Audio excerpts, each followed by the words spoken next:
अस्सलाम वालेकुम, कैसी है मेरी यूट्यूब फैमिली। उम्मीद है सब ठीक ठाक फाट कर खैरियत से होगा। So welcome to another video. और आज मैं आप लोगों के साथ डिस्कस करने वाली हूँ important parts of negotiable instrument. ठीक है, तो आज हमारा टॉपिक जो है वो ये है और इसके बारे में हम जो है वो डिस्कशन करने वाले हैं। तो फर्स्ट ऑफ ऑल तो अगर अभी तक मेरे चैनल को सब्सक्राइब नहीं किया है तो जल्दी जाइए मेरे चैनल को सब्सक्राइब कीजिए, साथ में जीतेगा बेल आइकन को प्रेस कर दीजिएगा ताकि लेटेस्ट वीडियोस और अपडेट्स वगैरह आप लोगों को मिलती रहे। बहुत ज़्यादा मेहनत से वीडियो बनती है और सारी चीज़ें होती है, तो काइंडली आप लोग सपोर्ट लाजमी तौर से किया करें। और बहुत सारे लोग मुझे बहुत ज़्यादा सपोर्ट भी करते हैं। थैंक यू सो मच उन तमाम लोगों का, तमाम व्यूवर्स का, तमाम देखने वालों का, तमाम सपोर्ट करने वालों का। इसी तरीके से मुझे सपोर्ट करते रहे तो इंशाल्लाह हम और मेहनत करेंगे और भी बहुत सारे टॉपिक्स जो है वो कवर अप करेंगे। जैसे जैसे आप लोग कमेंट्स करते हो वैसे वैसे मैं आप लोगों के लिए जो है वो नई नई चीज़ें जो है वो लेकर आती रहती हूँ। जैसे जैसे आप लोग के जो है वो कमेंट्स आते रहते हैं, चीज़ों को जो है वो मेंटेनेंस पे लाते रहते हैं हम इंशाल्लाह। और कोशिश यही होती है कि आप लोगों के लिए बेहतरीन से बेहतरीन चीज़ हो और अच्छी से अच्छी चीज़ जो है वो बनाने के लिए मैं जो है वो आप लोगों के लिए बहुत ज़्यादा जो है वो मेहनत करती हूँ। सो ये चीज़ है, आप लोग लाजमी तौर से मुझे लाइक करें, सब्सक्राइब करें, शेयर करें, कमेंट सेक्शन में अच्छे अच्छे से जो है वो कमेंट्स की जो है वो भरमार किया करें। और थैंक यू सो मच तमाम व्यूवर्स का, तमाम यूट्यूब फैमिली का। इसी तरीके से जो है वो सपोर्ट करते रहिए। तो आज मेरे पास जो है वो एक बहुत ही अच्छी और बहुत ही ज़बरदस्त टॉपिक मौजूद है। टॉपिक मैंने आप लोगों को वीडियो के स्टार्ट में बताया है थोड़ा सा, ठीक है। वैसे मैं वीडियो के स्टार्ट में ज़्यादातर टॉपिक्स को बताती नहीं हूँ, टॉपिक्स की इसलिए नहीं बताती हूँ ताकि आप लोग वीडियो में जो है ना वो जुड़े रहे और आप लोगों को जो है ना वो इंटरेस्ट बैठ रहा है। तो ये चीज़ होती है, वरना ऐसी बात ही होती है कि आप लोग कहते हैं कमेंट्स में कि भाई वीडियो का टॉपिक लास्ट में क्यों बताती हूँ, मतलब वीडियो के बीच में बताती हूँ बहुत देर बाद। तो आज खैर मैंने टॉपिक जल्दी बता दिया ताकि आप लोगों का जो है वो ये चीज़ हो जाए, क्योंकि भाई बहुत सारे लोगों ने कहा भी था कि टॉपिक ज़रा जल्दी बता दिया करें, तो आज चलो सोचा जल्दी बता देते, तो आज बता दिया। तो ऐसे कि अभी आप लोगों को नज़र आ रहा होगा important parts of negotiable instrument, ठीक है। तो यहाँ पर आज का मेरा टॉपिक ये है। और अच्छा, ये जो है ना नेगोशिएटेबल इंस्ट्रूमेंट बेसिकली होता है कि एक कॉन्ट्रैक्ट हो रहा है तो वो किस चीज़ पे हो रहा है, ठीक है। मतलब किन चीज़ों पे हो रहा है, किन हालात पे हो रहा है, किन जो है वो क्या चीज़ें होगी जो इम्पोर्टेंट होगी और क्या चीज़ें हैं जो ज़रूरी है, ठीक है। तो सबसे पहले जो इम्पॉर्टेंट पार्ट्स में नेगोशिएटेबल इंस्ट्रूमेंट में है वो है मस्ट बी इन राइटिंग, ठीक है। कोई भी कॉन्ट्रैक्ट हो, कोई भी इंस्ट्रूमेंट हो, कोई भी एग्रीमेंट हो, कोई भी कुछ भी हो, ईच एंड एवरीथिंग आप बिजनेस से रिलेटेड कर रहे हो तो आप कोशिश करो आप उसको मस्ट बी रिटर्न करो, ठीक है। अगर वो रिटर्न में होगा तो आपके पास सबूत होगा कि अगर दूसरी पार्टी अपने प्रॉमिस से को फुलफ़िल नहीं करती है या इन केस कि वो कुछ भी करती है या वो कोई गबन कर देती है, आपके पैसे लेके भाग जाती है, आपके पैसे जो है वो लेके काम नहीं करती है, या जो है वो आपकी जो है वो रेपुटेशन पे कोई असर डालती है, तो भाई आपके पास हर चीज़ का जो है ना वो एक रिटर्न में जो है ना वो होना चाहिए कि भाई ये यूँ था, ये यूँ था, ये चीज़ यूँ हुई थी, इन्होंने भी एग्री की थी, मैंने भी एग्री की थी और ये एग्रीमेंट हुआ था। तो ये चीज़ अगर आपके पास होगी तो आपकी भी लाइफ आसान रहेगी यार और दूसरे वाले की भी। तो कोशिश करा करें जब भी कोई भी आप जो है ना वो बिज़नेस स्टार्ट करें, बिज़नेस करें किसी के भी साथ, बेशक पुराने से पुराना बंदा हो, पैसा देख के जो है ना वो किसी की भी नीयत बदल सकती है, ठीक है। इवन हमें लॉ भी यही कहता है कि आप जो है ना वो कोई भी कॉन्ट्रैक्ट करे, कोई भी एग्रीमेंट करे, कुछ भी करे, बिजनेस से रिलेटेड डील करे, कुछ भी करो, ठीक है। किसी को अपने जो है वो कंस्ट्रक्शन का काम दो, किसी को किसी चीज़ का काम दो, तब आप जो है वो अपने राइटिंग किया हुआ एग्रीमेंट आपके पास लाजमी तौर से होना चाहिए ताकि आपका केस या आपकी जो चीज़ है ना वो आपके पास लाजमी हो, ठीक है। Must be sign by the maker और ड्रॉनी। अच्छा, उसके अलावा जो एग्रीमेंट है वो तो आपके पास होना चाहिए, उस पर सिग्नेचर आपके भी होने चाहिए, जिसने बनाया है उसके यानी कि, और ड्रॉनी जिसका जो है वो जिसके साथ जो है वो केस हुआ है, उन दोनों के सिग्नेचर होने चाहिए। अब ऐसा हो कि भाई एक एग्रीमेंट है, मैंने एग्रीमेंट बनवाया कि मैं किसी को 50,000 रुपये दूँगी, ठीक है, और सामने वाली पार्टी ने कहा मैं आपको इसके बदले जो है वो आपके जो है वो बिज़नेस में कोई वर्क कर दूँगा, या जो है वो चलो मैंने किसी को जॉब पे रखा अपने बिज़नेस के लिए, ठीक है। अब मैंने उसको रख लिया, ठीक है। अब मैंने उसको कहा कि मैं तुमको 50,000 रुपये दूँगी, ठीक है, ये था मेरा एग्रीमेंट मेरी तरफ से कि भाई मैं उसको दूँगी। अब जो वो बंदा था ना वो बाद में मुकर गया कि भाई मैंने उसको कहा था कि मैंने 60,000 रुपये दूँगी। अब वो कह रहा है कि आपने तो कहा था आप 60,000 रुपये देगी। अब मैंने उसको कहा है कि भाई मैं तो तुम्हें 50,000 रुपये दूँगी। अब ये तो मसला आ गया भाई कि किस तरीके से हो सकता है कि मैंने उसको कहा है कि मैं भाई 50,000 दूँगी, अब वो कह रहा है मुझे आके कि भाई आपने तो कहा आप 60,000 देगी। अब मेरे पास कोई लीगल चीज़ भी नहीं है, कोई एग्रीमेंट, कोई कुछ नथिंग, ठीक है। तो मैं अब यहाँ पर फंस गई। अब यही चीज़ अगर हम ऐसे देखें कि अगर एक बंदा है, यानी कि मैंने एक बंदे को हायरिंग दी है, ठीक है, दूसरा केस है, उस बंदे को मैंने कहा कि मैं जो है वो आपको 50,000 रुपये जो है वो पे करूँगी, ठीक हो गया। अब उसने कहा ठीक है। अब मैंने निकाला एक एग्रीमेंट, और या मैंने बनवाया उसी वक्त एक एग्रीमेंट अपने जो है वो HR डिपार्टमेंट से। मैंने कहा भाई एक एग्रीमेंट जो मुझे ला के मैं इस बंदे के साथ डील करूँगी, ठीक है, आपका एग्रीमेंट है, आप मेरे साथ। अब उस बंदे ने जो है वो 15 जून, ठीक है, यहाँ पर मैं लिख देती हूँ 15 जून, ठीक है। अब वो बंदा और मेरी डील हुई है कि मैं उसको कह रही हूँ कि आप जो है वो 15 जून से 15 जुलाई तक मेरे साथ जो है वो 15 जून से 2024 के 15 जून 2025 तक काम करोगे, यानी कि 12 महीने का हमारा जो है वो एग्रीमेंट है। और जो है वो पर मंथ जो है वो 30 दिन काम करने पे मैं आपको 50,000 रुपये पे करूँगी, ठीक है। और आपको अपना काम जो है वो जो है वो प्रॉपर तरीके से करना है, यानी कि आपने टाइम पे आना भी है, आपने टाइम पे जो है वो काम भी करना है, वर्क को भी फुलफ़िल करना है, और जो है वो सारी चीज़ें करनी है, ठीक है। अब ये चीज़ हो गई। अब जो एग्रीमेंट था उस पर मैंने अपने सिग्नेचर कर दिया, अपनी तरफ से सारी फुलफ़िल कर दी इन्फॉर्मेशन, और सामने वाले को बोला भाई तुम भी इस पर साइन करो। अब उसने साइन कर दिया, ठीक हो गया। अब ये मेरे पास हो गया एक प्रूफ, रिटर्न प्रूफ। अब जब थोड़े दिन बाद, जब 30 दिन गुजर गए और वो बंदा मेरे पास आया, और मैंने उसको जब पेमेंट का टाइम आया तो मैंने उसको 50,000 रुपये देती हूँ, और अब वो मुझे कहता है कि आपने मुझे कहा था 60,000 रुपये पे करने को 30 दिन के, और 12 महीने का हमारा कॉन्ट्रैक्ट था, ठीक है। अब मैं क्या करती हूँ भाई, मैं निकालती हूँ वो कॉन्ट्रैक्ट और मैं उसके सामने रख देती हूँ कि भाई ये देखो। अब अगर मैं उसको कहूँगी कि तुम इस तरीके से मानो तो ठीक है, नहीं तो कोर्ट में चलते हैं, कोर्ट वाले को ये चीज़ दिखा देंगे, उसको बोलेंगे देख लो भाई मैंने तो जो कॉन्ट्रैक्ट किया था वो यही है, और मैंने तो उसको साफ साफ लिखा हुआ है कि मैं इसको 50,000 रुपये दूँगी 30 दिन काम करने के बाद, ठीक है। और 12 महीने का हमारा कॉन्ट्रैक्ट है कि ये मेरे साथ 12 मंथ 1 साल तक ये मुझे छोड़ के नहीं जा सकता, या अगर ये छोड़ेगा तो ये मुझे 1 महीने पहले बताएगा, और डिपॉजिट वगैरह सारी चीज़ें। तो यहाँ पर वो बंदा जो है वो कोर्ट वाला मेरे ही हक में पैसे वो करेगा कि भाई उसने तो तुम्हें पहले बताया कि उसने 50,000 रुपये देगी वो तुम्हें 30 दिन के काम के, ठीक है, और तुम अब कह रहे हो 60,000, तो इस पर तुम पे फाइन भी चार्ज हो सकता है अकॉर्डिंग टू लॉ, ठीक हो गया, ये सारी चीज़ हो जाएगी। अच्छा, must be a defined order और प्रॉमिस टू पे, ठीक है, डेफिनेट जो है वो ऑर्डर करे और या फिर प्रॉमिस करे कि वो पे करेगा।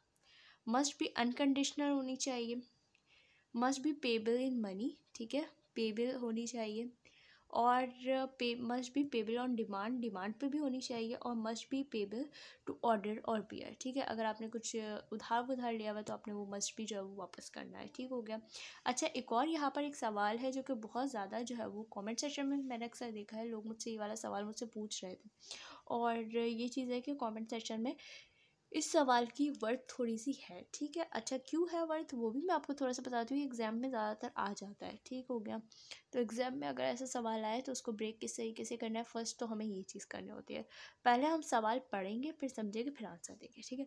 सबसे पहले कोशिश ही यही होती है कि आपने सवाल को पढ़ना है, ठीक है। बहुत सारी चीज़ें हमारे पास ऐसी होती है जो हमें आती होती है, हमने पढ़ी होती है, ठीक है, लेकिन पेपर में, एग्ज़ाम्स में हमें आंसर ऐसा घुमा के दिया जाता है खुदा की कसम कि हम परेशान हो जाते हैं कि भाई ये क्या चीज़ दे दी है, जबकि चीज़ वही होती है जो हमने पढ़ी होती है, हमने उसको किसी और अंदाज में पढ़ा होता है, पेपर वालों से किसी और अंदाज में दे देता है, चेकर उसको किसी और अंदाज में कर देता है, बोर्ड का तो ये वाला निज़ाम है, ठीक है। लेकिन अगर आपको पता हो कि किसी और बंदे ने पढ़ाया है आपको और कोई और बंदा चेक करेगा, तो थोड़ी सी आपको होती है कन्फ्यूजन, ठीक है, कि भाई मैं ये सवाल लिखूँ तो उसको पसंद आएगा नहीं आएगा, ठीक है। अब ये सारी लक पे डिपेंड करता है। अच्छा, मैं आपको एक बात बताती हूँ, ये जो सवाल है ना, ये सवाल बहुत आसान है। पहले मैं आपको सवाल समझाती हूँ, एक्सप्लेनेशन, उसके बाद आंसर दूँगी, ताकि आप लोगों की जो है ना वो अच्छी तरीके से ना वो हो जाए, ठीक है। देखो, सवाल यहाँ पर ये है कि why all contracts are agreement but all contracts are not contracts, ठीक है।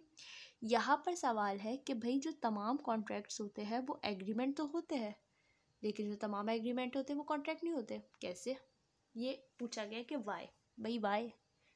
अब यहाँ पर हम सच में कंफ्यूज हो जाते भाई, हाँ सारे कॉन्ट्रैक्ट जो है वो एग्रीमेंट तो है, लेकिन हर एग्रीमेंट कॉन्ट्रैक्ट नहीं है। व्हाट, ये क्या पूछ रहा है? पहले तो दिमाग में सवाल आता है कि शायद सवाल ही गलत पूछ रहा है, फिर कहते हैं नहीं यार सवाल तो गलत ही पूछ सकता।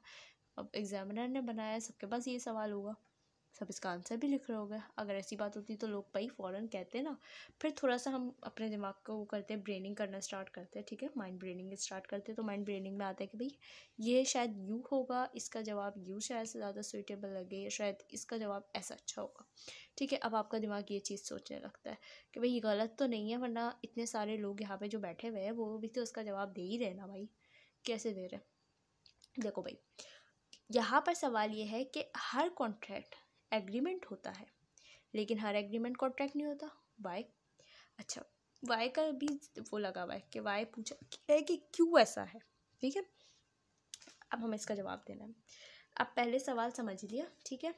अब सबसे पहले देखो कि all contract begin with people agreeing on something, ठीक है। हर कॉन्ट्रैक्ट जो है वो होता है पीपल की एग्री होने से, ठीक है। कोई एग्री है तो हो गया। But for it to be a real contract there are some extra rules, ठीक है। लेकिन जब हम कोई कॉन्ट्रैक्ट करते हैं तो उसके कुछ एक्स्ट्रा रूल्स होते हैं। हर कॉन्ट्रैक्ट को हम एग्रीमेंट तो बोल सकते हैं, लेकिन हर एग्रीमेंट कॉन्ट्रैक्ट नहीं हो सकता, ठीक है। अब उसकी क्या वजह है, यहाँ पे मैं आपको वो एक्सप्लेनेशन दे रही हूँ, ठीक है। क्योंकि जब हम एग्रीमेंट कॉन्ट्रैक्ट करते हैं ना, तो कॉन्ट्रैक्ट तो हो गया, ठीक है, तो वो हो गया। लेकिन जो हम एग्रीमेंट करते हैं उसके कुछ रूल्स होते हैं, कुछ चीज़ें होती है, कुछ फॉलो रूल्स करने पड़ते हैं, कुछ एक्स्ट्रा रूल्स कह लीजिए। यहाँ पे देखिए लिखा हुआ भी एक्स्ट्रा रूल्स होते हैं, तो यहाँ पे वो है, ठीक है। Like both sides have to be okay with it has to be legal, ठीक है। वो जो है वो दोनों साइड्स जो है वो सेम हो, ठीक है, और वो लीगल हो, पहली बात तो ये। And they should be something valuable exchange, कुछ वैल्यूएबल एक्सचेंज हो। So every contract is an agreement, but not every agreement is a proper contract because it might be missing there some rules। भाई देखो जो rules है ना उसके contract के, वो थोड़े से सख्त है, इसीलिए जो है वो हर कॉन्ट्रैक्ट एग्रीमेंट तो बन सकता है, लेकिन हर एग्रीमेंट कॉन्ट्रैक्ट नहीं बन सकता, ठीक है। एग्रीमेंट और कॉन्ट्रैक्ट के जो है ना वो थोड़े से रूल्स का और एक्स्ट्रा चीज़ों का ना फ़र्क है। तो इस चीज़ों को अगर हम फ़र्क को समझेंगे तो हमारे लिए ज़्यादा आसानी हो जाएगी, ठीक है। अब यहाँ पर हमें पूछा जा रहा है कि प्रॉमिसी नोट्स क्या होते हैं। थोड़ा सा मैं कैमरे को सेट कर लेती हूँ ताकि आप लोगों को भी देखने में और समझने में आसानी हो। ठीक हो गया, मेरे व्यूवर्स के लिए आसानी कर देते हैं हम, ताकि आप लोग इसको अगर नोट करते जाओगे ना तो ये आपके लिए बेसिकली बहुत ज़रूरी चीज़ है। पेपर आपका यूँ चुटकियों में निकल जाएगा, लेकिन अगर आप इसको नहीं समझोगे तो आप बहुत बुरा फंस सकते हो, ठीक है। ये चीज़ें समझने की होती है, इनको समझें काइंडली, कोशिश करें इनको ज़्यादा से ज़्यादा समझ लें, ठीक है। इतनी ज़्यादा प्रॉपर डीपली ना कोई इनको देता नहीं है एक्सप्लेनेशन इन चीज़ों की, बट मैं आप लोग को दे रही हूँ, ठीक है। तो आप लोग फ़ायदा उठा लो, ठीक है। हमारे टीचर्स भी हमें इतना ज़्यादा एक्सप्लेनेशन नहीं देते, वो चीज़ें आते हैं समझाते हैं और अपना मतलब निकाल के चल देते हैं, ठीक है।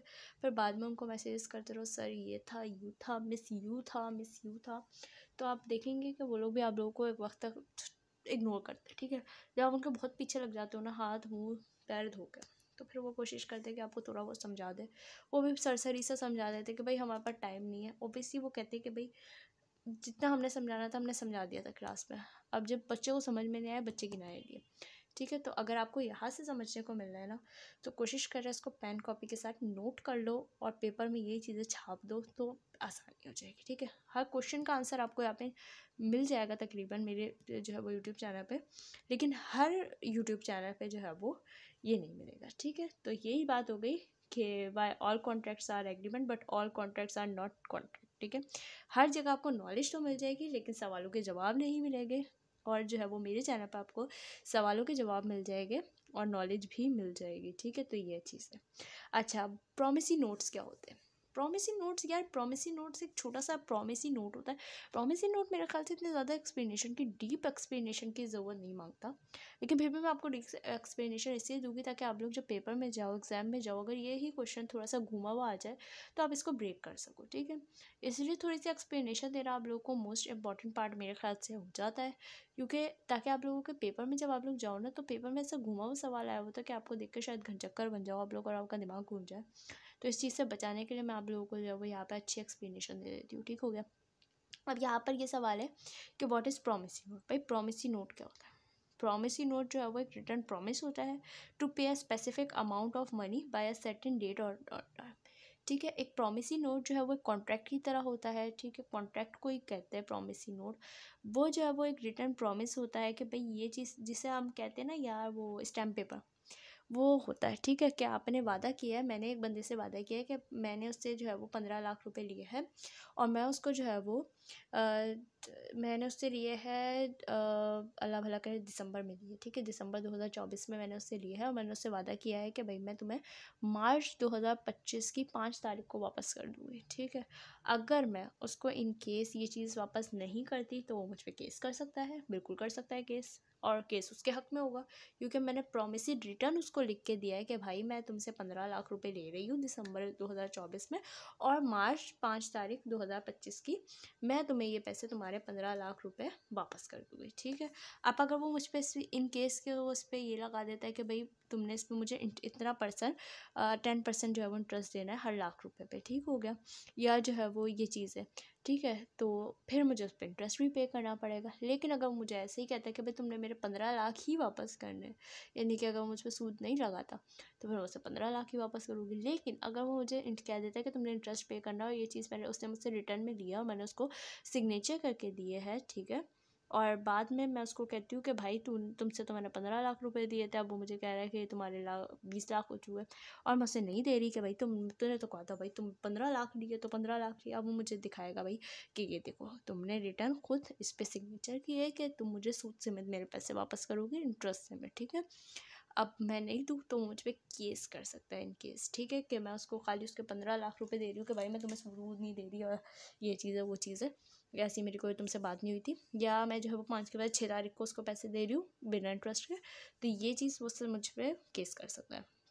उसके पास जो है वो लीगल ऑब्लिगेशंस है, उसके पास लीगल राइट्स है। हाँ, अगर वो मुझ पे मेहरबानी करके, अगर मैं उससे बात कर लेती हूँ भाई 1-2 दिन ऊपर नीचे हो जाएगा तुम्हारे पैसे, तुम देख लो ज़रा, बंदे ने मेरी पेमेंट लेट कर दिया है, समथिंग लाइक दिस, और वो मेरा अपना जानने वाला बंदा है, तो फिर मैं उससे थोड़ा ऊपर नीचे माजरत वाला किस्सा कर सकती हूँ। लेकिन अगर ऐसा नहीं है तो फिर मुझे उसको, अननोन पर्सन है तो मुझे उसको पैसे उसके 5 तारीख को वापस करने होंगे, 5 से 6 हुई तो मुझ पर केस करने का पूरा हक रखता है। अगर जानने वाला तब भी वो केस करने का हक रखता है, ठीक है, लेकिन वो जान पहचान वाली बात हो जाएगी। अगर वो आपको पुराना जानने वाला है तो फिर आपकी जाहिर सी बात अच्छी बात हो जाएगी।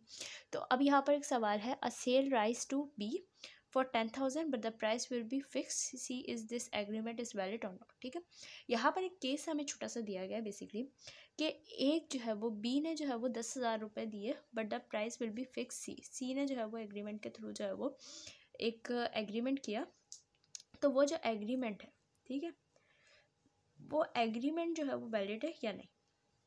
अब ये केस आ गया, अब इस केस को मुझे समझना पड़ेगा, ठीक है।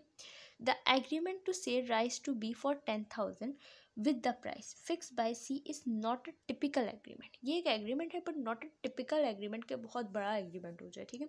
And it right some legal issues as the price, ठीक है। अगर किसी भाई ये वाली मिसाल ले लेते कि 10 रुपये की चीनी मैंने ली थी, ठीक है, किसी से, मैंने एक बंदे से बोला था कि मुझे 100 रुपये के लिहाज से जो है वो 1 किलो चीनी दे दो। अब मैंने उसको बोला कि भाई तुमने मुझे 10 रुपये के लिहाज से देनी है, ठीक है, हो गया, 100 रुपये के लिहाज से 1 किलो चीनी देनी है, ठीक हो गया।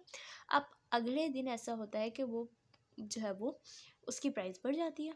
अब वो हो गई है, अचानक से शॉर्टेज हुई और चीनी का बहरान शुरू हो गया। अब चीनी जो है वो हो गई 200 रुपये किलो, 1 किलो के। अब मैं उस पर जो है वो कोई केस नहीं कर सकती। क्यों नहीं कर सकती भाई? कि भाई इसमें उसकी तो कोई कसूर नहीं है। अब मार्केट ने पीछे से पैसे बढ़ा दिए, जो गवर्नमेंट ने पैसे बढ़ा दिए, तो वो अपना लॉस करके तो मुझे कभी भी चीनी नहीं देगा भाई। ये पेट्रोल की कर लो, चलो मैंने एक बंदे से बोला कि मुझे 1 लीटर पेट्रोल तुम कल देना 200 रुपये लीटर, ठीक हो गया। अब अगले दिन जो है वो गवर्नमेंट ने उस पर जो है वो 100 रुपये बढ़ा दिया, 300 रुपये लीटर हो गया। अब वो बंदा मुझे 100 रुपये लीटर थोड़ी ना देगा, वो 200 रुपये लीटर थोड़ी ना देगा, 300 देगा भाई। तो ना ही जो है वो ये एग्रीमेंट था कि भाई ये वैलिड है, क्योंकि जो है वो एग्रीमेंट चेंज हो सकता है। इसकी प्राइस मैंने चेंज नहीं की है, इसकी प्राइस जो है वो सामने वाले बंदे ने चेंज नहीं की है, हम दोनों का कोई कसूर नहीं है। इसकी प्राइस जो चेंज हुई है वो किसने की है? गवर्नमेंट ने चेंज की है। तो ये जो है वो प्रॉब्लमेटिक हमारी तरफ से कुछ नहीं हुआ है, हमारे एग्रीमेंट में कोई मसला नहीं हुआ, हमारे एग्रीमेंट में कोई चीज़ गलत नहीं हुई है, ना ही हम दोनों का इसमें जो है वो कोई कसूर है, ना ही हम दोनों जो है वो एक दूसरे को ब्लेम कर सकते हैं भाई तेरी वजह से कीमत बढ़ी या मेरी वजह से कीमत बढ़ी। ये तो गवर्नमेंट की वजह से बढ़ी, ये आपकी किस्मत का कसूर है, ठीक है। तो ये था कि आपको सस्ती चीज़ मिल रही थी, लेकिन आपने उस वक्त सिर्फ जो है वो कहा कि भाई मैं तुमसे लूँगा पे बात की, फ्यूचर पे बात की। अब फ्यूचर में जाके जो है वो कीमत बढ़ गई है, 12 बजे के बाद 100 200 300 जितनी भी बढ़ी है, आपको वो एक्स्ट्रा चार्जेस पे करने पड़ेंगे। हाँ, अगर ऐसा होता कि आप उससे चीज़ ले चुके थे तो फिर थोड़ी ना आपको करना पड़ता। अगर आपने कहा था 200 रुपये लीटर है उस वक्त पेट्रोल, और आपने ले लिया उससे 1 लीटर या 4 लीटर 5 लीटर, जितना लीटर आपने लेना था आपने उससे ले लिया, ठीक।